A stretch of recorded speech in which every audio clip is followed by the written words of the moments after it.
काकी हा येते आई, तू तोंड असे खोल नको आई समोर. हा. काय रे काय नाही ते, काय काय घ्यायला आणि तुला मग काय नको त्याला, त्याचा उपवास आहे आज.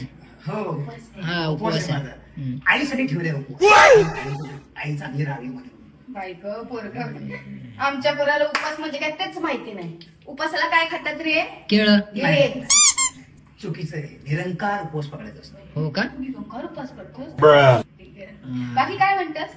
अहो ते माझं विसरलो मी, लग्न ठरलं लग्न, ते साखरपुडा ना माझा आता, तेच सांगायला आलो होतो. तुझं लग्न ठरलं? हो नाही साखरपुडा आहे.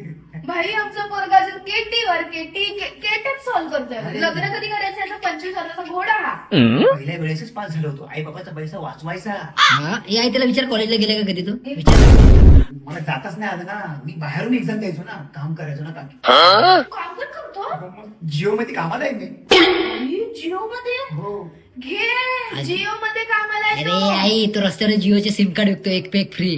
मग म्हणजे ते पप्पांचा बिझनेस आहे, पण हातभार लावतोय ना माझ्यामुळे. पप्पा घरी आहेत, मम्मी घरी आहे. काम करतोयस ना तू, ते ते महत्वाचं. महत्वाचं. तुझ्यासारखं ना घरात बसून बापाच्या जीवावर खाते तो, सगळं हातात द्या. हा हे चुकीचं आहे, आई बापांना कधीच त्रास देऊ हा, चालेल चालेल. आणि आता पोरगी कुठची रे? पोरगी पोरगी आमच्याच गावची आहे. हा पळवून आणली आहे. अरे निघ तू, निघ चल, खूप झालं आता. काय नाही काय नाही लग्न करायचं. हा, पत्रिका हा, द्यायला. चल, हा, चल, चल, येऊ चल. येऊ